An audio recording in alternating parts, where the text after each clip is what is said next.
Hello everyone. और आज जो मैं नया वीडियो लेकर के आया हूं, जो मैंने सीरीज शुरू किया है आपको सब्जेक्ट वर्ब एग्रीमेंट का, उसी का एक पार्ट है।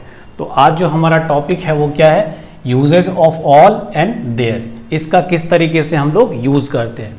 तो अब एग्जांपल देखते हैं क्या कि all is well, all is ready to be moved, all are well, all are doing good. In English you don't get all that is not available.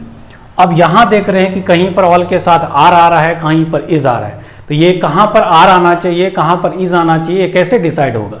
तो अब चीजों को बारीकी से समझना है कि जब ऑल का मतलब सब कुछ होता है, जैसे कि आपने मूवी ऑल इज वेल, वहां क्या कहते हैं, सब कुछ सही है भाई। वो जो मूवी था 3 इडियट्स, उसमें क्या यूज किया, ऑल इज वेल। क्यों, वहां ऑल का मतलब सब कुछ। तो जब ऑल का मतलब एज ए थिंग्स यानी सब कुछ होता है, तो यहां पर क्या होता है, ये स्विंगलर हो जाता है, स्विंगलर वर्ब फॉलो करेगा। और जब ऑल का मतलब पर्सन होता है, ऑल इज अ पर्सन, यानी कि ऑल का मतलब जब पर्सन होता है, ऑल इज फॉर पर्सन, जब सब लोग होता है तो यहां पर ये प्लूरल हो जाएगा, प्लूरल यानी कि वर्ब फॉलो करेगा। तो अब देखिए ऑल इज वेल, इसका मतलब सब कुछ सही है। और अगर हम कहते हैं ऑल आर वेल, तो यहां पर हम ह्यूमन बीइंग की बात कर रहे हैं कि सारा सब कुछ, सब लोग जो है वो सही है। All is ready to be move, सब कुछ तैयार है भेजे जाने के लिए। All are doing good in English, जो सारे लोग हैं वो अच्छे कर रहे हैं इंग्लिश में, यानी कि हम सारे बच्चों की बात कर रहे हैं कि अगर ढेर सारा बच्चा तो कहें कि all are doing good in English, यानी कि सारे बच्चे अच्छे कर रहे हैं। उसके बाद यू डोंट गेट ऑल, यानी तुमको सब कुछ यानी नहीं मिलेगा। अब ये रिलेटिव प्रोनाउन है तो इसका यूज इसके अकॉर्डिंग, तो ये इसका मतलब स्विंगलर है ऑल यहां पर, यानी सब कुछ के सेंस में, इसीलिए क्या है कि द इज लगा। अगर यहां पर होता कि यू डोंट गेट, यानी ऐसा कि you don't get support of all, support of all, तो यहां पर किसका मतलब पर्सन, तो यहां पर हो जाता आर। तो लेकिन यहां पर ऑल का मतलब क्या, थिंग्स, तभी यहां पर इज लगा है, नॉट अवेलेबल। तो you don't get all that is not available, तुम सब कुछ नहीं पा सकते जो कि अवेलेबल नहीं है। तो इससे क्या समझ में आता है कि जब कभी भी हम लोग ऑल का यूज एज ए पर्सन के लिए करते हैं तो वहां पर प्लूरल वर्ब का यूज करते हैं। और ऑल का यूज अगर किसी चीजों के लिए करते, सब कुछ के लिए करते, तो वहां पर इज यानी कि सिंगुलर वर्ब का यूज करते, चाहे जो कुछ भी हो। तो ये हमारा ऑल का है। तो इसका एग्जांपल हम इसको इरेज करके और भी दे सकते हैं। दूसरा जो हम लोग पढ़ने वाले हैं उसमें क्या है, देयर, यूजेस ऑफ देयर। तो देयर का देखिए, जैसे ऑल में हमको ये पता चल गया कि जब उसके थिंग्स के लिए, देयर क्या होता है, इसका अपना मतलब कुछ नहीं होता जब ये सब्जेक्ट की तरह यूज होता है। इसीलिए इसको क्या कहा जाता है, इंट्रोडक्टरी या डमी सब्जेक्ट। जैसे अब अगर कहीं एग्जांपल होता है, इट का भी यूज होता है डमी से, जैसे कि इट इज रेनिंग, तो इट का मतलब यह तो होता है क्या, यहाँ यह बारिश हो रही है, ऐसा तो नहीं बोलते हैं कि रेन मतलब बारिश हो रही है, वहां इट का अपना कोई मतलब नहीं होता है। इसी तरीके से अगर हम कहते हैं there is a bird on the tree, तो अब यहां पर क्या एक बर्ड है, ऐसा देयर का कोई मतलब, सिंपली कहते हैं कि ट्री पे एक बर्ड बैठा हुआ है, तो वहां देयर का कोई मतलब नहीं होता है। तो इसीलिए देयर का दो तरीके से जनरली यूज होता है। इसीलिए मैं कि it is use in a different ways. पहला देयर मतलब वहां, जब ये लास्ट में यूज किया जाता है सेंटेंस के, आई विल गो देयर, मैं वहां जाऊंगा, तो वहां के सेंस में देयर का मतलब वहां होता है जब उसको लास्ट में यूज किया। लेकिन जब देयर का सब्जेक्ट के रूप में यूज किया जाता है तो इसका अपना मतलब कुछ नहीं होता है। तो जब इसका अपना मतलब कुछ नहीं होता है, ना सिंगुलर होता है डमी से, तो इसमें वर्ब कौन सा आएगा, ये बड़ा कंफ्यूजिंग बात है। तो उसको जाकर के हम लोग आज, यानी यही चीज हम लोग आज पढ़ने वाले हैं कि देयर के साथ जब वर्ब आता है तो वो कौन सा आना चाहिए। तो ऊपर वाले पार्ट में ऑल का आपको समझ में आ गया होगा। यहां हम देयर को इसको इरेज करके बताते हैं और फिर दोनों को एक कंबाइंड जो है दोनों का एक क्वेश्चन लिखेंगे। ठीक, आई होप कि ये चीज आपको लिख लिए होंगे कि देयर का मतलब वहां भी होता है जब लास्ट में, और देयर एज ए सब्जेक्ट इसको इंट्रोडक्टरी या डमी सब्जेक्ट, यहां पर अगर थोड़ा सा नीचे होगा तो इसको DUMMY डमी सब्जेक्ट कहते हैं। ठीक, इसको इरेज करते हैं। अब देखते हैं इसको यूज करके। जैसे अगर हमने यहां लिखा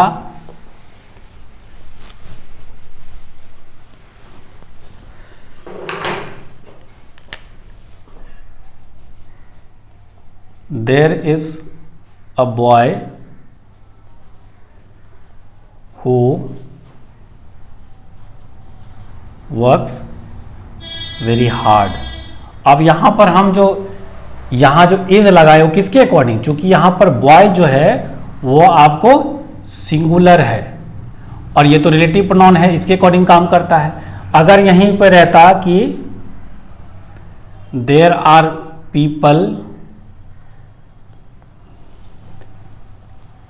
who wish everything without doing anything।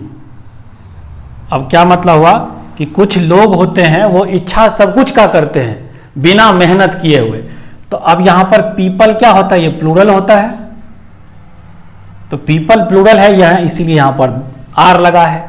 तो आगे वाले नाउन के अकॉर्डिंग याद रखिए, जब आगे वाला जो नाउन होता है उसी के अकॉर्डिंग यहां पर हम वर्ब, जनरली आप जब सब्जेक्ट के साथ वर्ब लगाते हैं तो यहां जो सब्जेक्ट होता है उसके अकॉर्डिंग वर्ब लगाते हैं, चाहे यू है या आई है, जो भी नाउन है या प्रोनाउन है। लेकिन इसमें क्या है, देयर जो आगे में जो वर्ड यूज होता है उसके अकॉर्डिंग यहां पर लगता है। अगर लिखा यहां पर लिख देंगे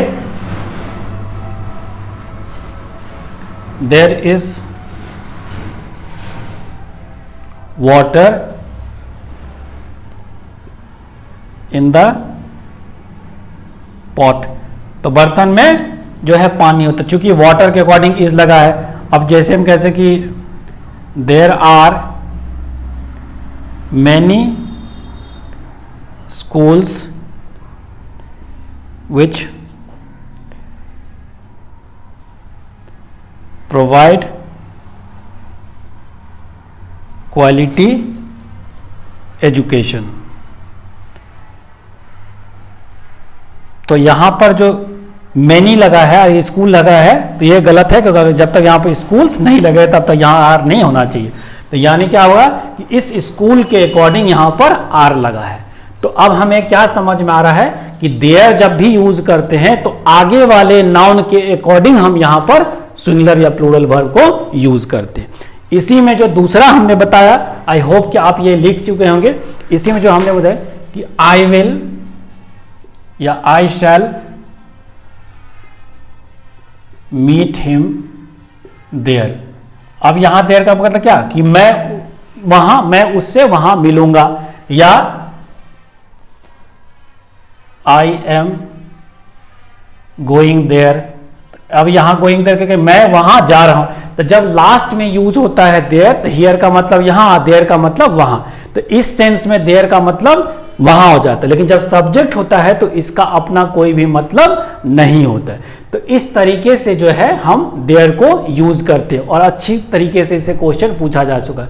तो अब हम दो चीजों को एक साथ समन्वय कर रहे हैं, ऑल का और देयर का। तो इरेज करते हैं।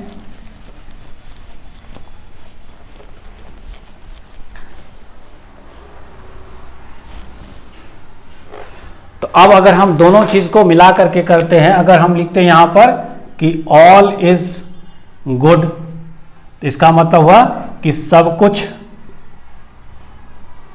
सही है, तो यानी सब कुछ। और अगर लिखते हैं ऑल आर गुड, तो क्या मतलब हुआ, सब लोग अच्छे हैं। तो यानी इस तरीके से हम समझ में आ गया कि जब ये पर्सन होता है, यानी अगर ये यहां पर क्या हो गया पर्सन और यहां पर क्या हो गया थिंग, तो जब थिंग्स में तो इज और पर्सन में तो आर। अब इसी तरीके से देयर का हम देख लेते हैं। There is a bird on the tree, तो क्या मतलब है कि there is a bird on the tree का मतलब क्या हो गया कि ये बर्ड के अकॉर्डिंग यहां पर इज आया है। और अगर हम यही लिखते हैं there are birds on the tree, तो इसका मतलब इसके अकॉर्डिंग बर्ड्स के अकॉर्डिंग आ रहा है। तो इस तरीके से हम इसको जानते हैं। ठीक, आई होप कि आपको ये वीडियो समझ में आया होगा, और अगर आता है तो आप इसको चैनल को सब्सक्राइब करें, लाइक करना ना भूलें। मिलते हैं नेक्स्ट वीडियो के साथ. Till the time have a good day to all of you.